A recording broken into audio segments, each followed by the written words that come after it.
तक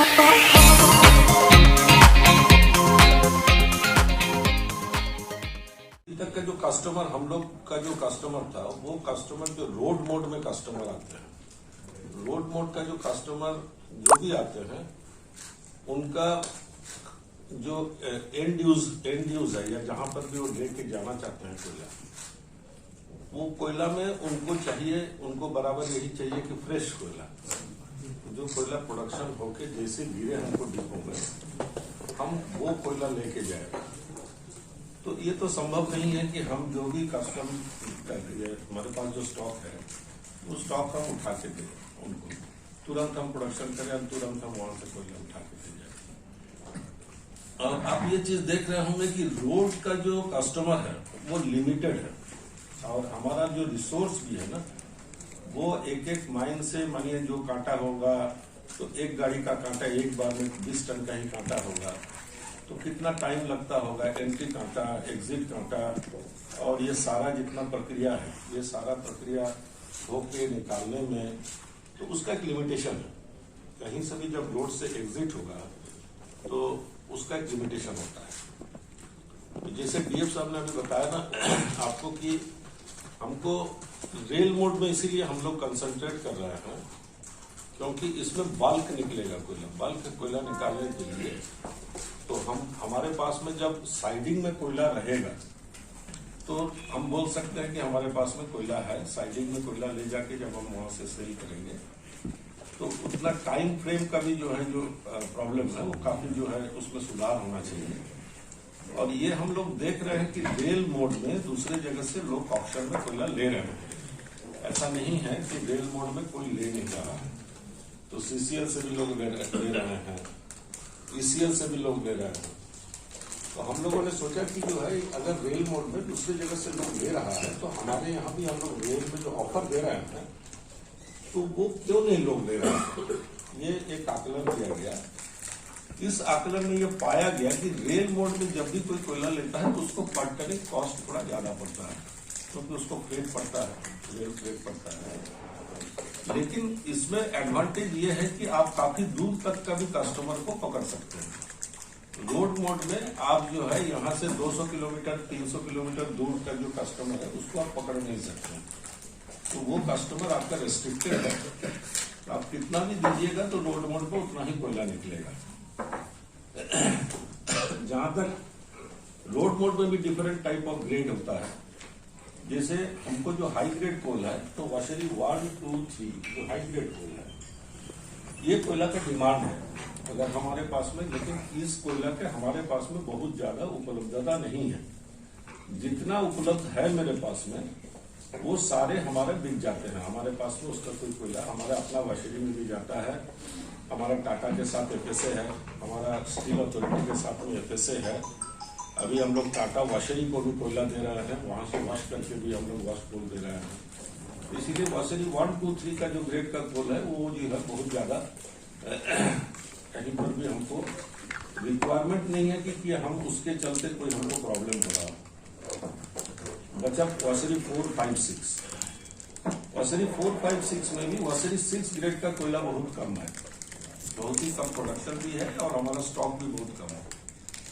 large scale जो stock and production है वो है वाशरी 4, जिसका हमको जो है कस्टमर नहीं मिल पा रहा है। वाशरी 5 में भी बहुत लोग लेके जाते हैं हमारा कोयला, क्योंकि उसका जो प्राइस है वो कंपेरेबल हो जाता है, जो पावर ग्रेड का कोयला है उसके साथ में वो करीब करीब कंपेरेबल होता है। बट जो वाशरी 4 का कोयला है वो हम लोगों ने जब देखा कि हम अगर ईसीएल के साथ में हम बुराई किसी का, जैसे आपने बोला ना, तो बुराई की बात नहीं है, उनके पास में नॉन कोकिंग कोल का कोयला है, G4 है, G5 है, G6 है, सीसीएल के पास G7 है, G6 है, G8 है। हमारे पास जो नहीं है नॉन कोकिंग कोल आज के डेट में हमारे पास बहुत ही कम बचा है। तो आप देख रहे होंगे जहां नॉन कोकिंग कोल हम करते हैं ऑप्शन वो सब बिक जाता है, जैसे आपका भलुडी हो गया और जगह में जहां पर भी हम नॉन कोकिंग कोल निकालते हैं उसको जब हम ऑप्शन में डालते हैं तो तुरंत बिक जाता है। बट मास स्केल में आज के जैसे 35 लाख हमारे पास में स्टॉक है, उसका करीबन 70 से 80% जो है वाशरी 4 ग्रेड का ही कोयला है। तो हमको मार्केट खोजना होगा ऑलमोस्ट एग्जैक्टली। ये सर वाशरी 4 का पावर प्लांट यूज करते हैं नहीं, वाशरी 4 का जो कोयला है, वाशरी 4 के कोयला हम अपना वाशरी में भी लेते हैं।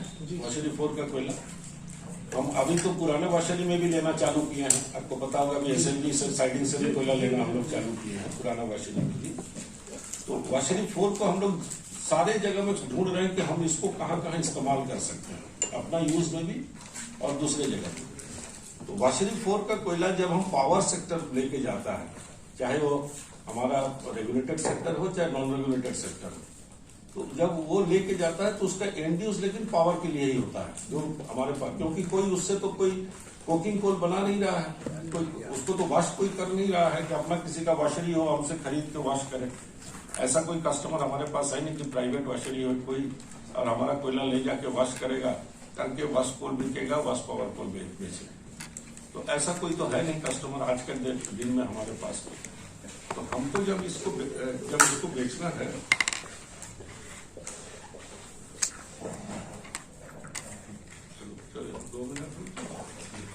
वही तो अभी हम लोगों ने जो देखा, क्योंकि हमारे पास में कोकिंग कोल प्रॉपर्टी है जिसके कारण इसका दाम ज्यादा है। दूसरे कोई कोयला से हमारा कोयला का दाम ज्यादा होने का कारण है कि हमारा ये कोकिंग कोल है। हमारा कोल जो है अनकोकिंग नॉन कोकिंग कोल नहीं है। लेकिन हमको अब नॉन कोकिंग कोल का मार्केट में घुसना होगा, क्योंकि हमको जब हम उस मार्केट में नहीं घुस पाएंगे तो मेरा कोयला बिक नहीं रहा है। हमारे जितना पहले जो एफएसए वाले भी जो हमारा 17-18 रेक जा रहा था, तो उसमें से भी अब घट के 8 रेक हो गया है। 7-8 रेक में हम लोग अभी चल रहे हैं। हमारे पास में जो फिक्स कस्टमर थे उसमें से West Bengal Power Development Corporation अपना कोयला प्रोडक्शन करना चालू कर दिया है। वो पहले जो है उनका जो रिक्वायरमेंट था करीबन डेली 12-13 रेक का, उसका रिक्वायरमेंट अब घट के 3-4 रेक हो गया, क्योंकि 8 रेक को अपने प्रोडक्शन कर रहा है।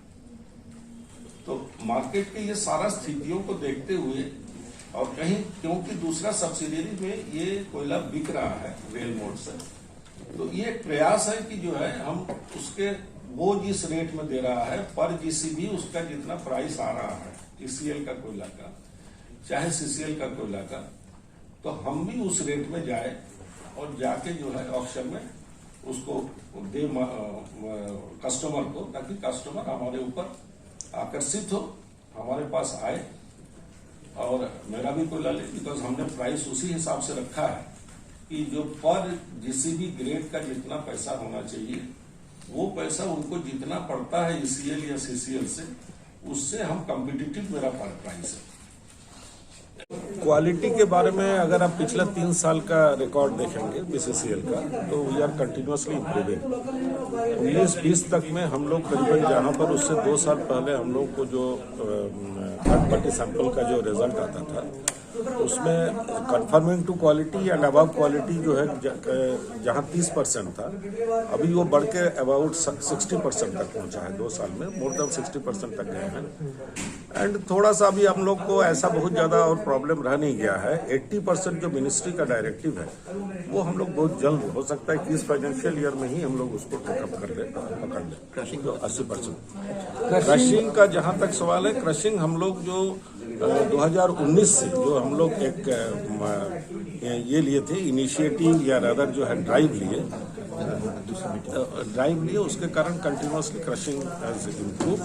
एंड आज के डेट में आपको जो कंज्यूमर का कंप्लेन था, यू कैन से कि ये ड्रास्टिकली डाउन हुआ है। Drastically there is no complain almost in this financial year. जो पिछले साल तक हम लोगों को हर एक महीना में काफी कुछ कंप्लेन आते रहता था, अभी कंज्यूमर कंप्लेन जो है ऑलमोस्ट 0 लेवल में आ गया। हम लोग कई कोलियरियों का विजिट भी किए थे जहाँ पे आपका कोल क्रशिंग मशीन है, मशीनें बंद रहती है और वो पे लोडर और पोकलैंड जो होता है उनसे कोयले को मिक्स किया जाता है। ऐसा हम लोग में आप पुराने देखे होंगे, आज का डेट में काफी कहीं पर भी आपको वो तो आप वहां जाके नहीं मिलेगा ना, आपको जाइएगा आप देख लीजिए साइडिंग में जाके, ठीक साइडिंग में जो सबसे ज्यादा जहां जहां जिस साइडिंग में कंप्लेन था वो साइडिंग भी आज के डेट में लोग कंज्यूमर सेटिस्फेक्शन दे रहे हैं। लाइक लोधना का साइडिंग हो गया हो, यहाँ पर मेजर जो चेंजेस आया है वहाँ पर भी अभी भी हम लोग को 2 दिन पहले भी एक रेक लोड हुआ है और सर्टिफाइड बाई कंज्यूमर की 100% क्रशिंग हुआ है। आउटसोर्सिंग पैच जब तक तैयार होता है सर तो सब सारी प्लानिंग की जाती है, लेकिन उसमें एक प्लानिंग छोड़ जाती है, चेक पोस्ट की प्लानिंग नहीं होती है, जिससे आउटसोर्सिंग शुरू हो जाती है, उत्पादन शुरू हो जाता है। चेक पोस्ट नहीं रहने की वजह से वहाँ चोरी धड़ल्ले से होती है। क्यूआरटी टीम के भरोसे रहना पड़ता है। क्यूआरटी टीम तक पहुंचते तो काफी चोरी हो जाती है। तो चेक पोस्ट की भी एक उसमें अनिवार्यता क्यों नहीं शामिल की जाती है कि आउटसोर्सिंग पैच शुरू करने में? देखिए, आउटसोर्सिंग पैच का जहाँ तक है उसमें हम लोग सोच रहे हैं क्या उसमें फर्दर क्या इम्प्रूवमेंट हम लोग ला सकते हैं, क्योंकि जो आउटसोर्सिंग पैच के कोयले का जहाँ तक चोरी की बात है उसमें CISF जो है बोलते हैं कि वो मेरा जिम्मेवारी में नहीं आती है और हम लोग का कॉन्ट्रैक्ट में क्लॉज रहता है कि कॉन्ट्रैक्टर की जिम्मेवारी है। तो इस बारे में दोनों में थोड़ा सा आपस में प्रॉब्लमेटिक है और अभी एडवाइजर सिक्योरिटी कोल इंडिया आए थे तो इस प्रॉब्लम को लेकर हम लोगों ने बात किया था और उस लाइन में हम लोग सोच रहे हैं कि उसको जो है फर्दर कैसे और इसमें सुधार लाया जा सकता है। सर, अंडरग्राउंड माइंस को भी, अंडरग्राउंड जो माइंस बंद पड़े हुए उसको भी खोलने की कुछ योजना है क्या? बहुत बड़ा योजना है, बहुत ही बड़ा योजना है। अभी तो आपका जो है हमने एक प्रेस में दिए भी थे, काफी लंबा चौड़ा सारा PPP मोड में था। सर क्या बताएं सर? नहीं, MDO मोड में 22 अंडरग्राउंड अबंडन माइन का हम लोगों ने जो आइडेंटिफाई किए हैं वो सारा जो है लॉस मेकिंग अंडरग्राउंड माइन था और सबको हम लोगों ने आइडेंटिफाई कर चुके थे। उसको कन्वर्ट करके 10 अंडरग्राउंड माइन में हम लोग कन्वर्ट किए हैं। अब उसका जो है ना डोजियर बोलता है, एक डोजियर माइन डोजियर तैयार किया जाएगा।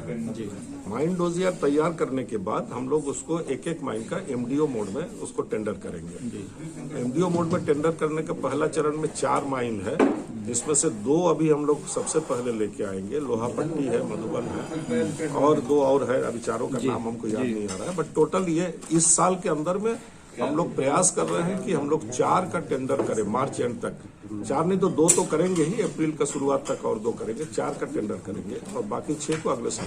संचार कारगर कदम उठाए गए हैं जो स्टॉक पड़े हुए हैं उसको निकलवाने के लिए, स्टॉक निकालने के लिए और ऐतिहासिक हम रूप से हम लोग जो दाम घटाए हैं रेल से, अगर कोई ऑक्शन में लेगा तो इसमें सबका भलाई है। जो लेगा उसका भी कॉम्पिटिटिव प्राइस में मिलेगा, हम लोग भी कोयला का जो स्टॉक पड़ा है उसको भी बेच सकेंगे, रेल का भी फायदा है, सबका फायदा होगा। तो यही चाहते हैं हम लोग कि सबको उठाएं। कंपनी के पास कोकिंग कोल है लेकिन मार्केट में नॉन कोकिंग कोल की डिमांड है। नहीं, ऐसा नहीं है, कोकिंग कोल का भी काफी डिमांड है। जैसे हम बोले हैं ये देश कोकिंग कोल भी बहुत इंपोर्ट करता है, जिससे साफ जाहिर होता है कि कोकिंग कोल का डिमांड नॉन कोकिंग से कुछ कम नहीं है।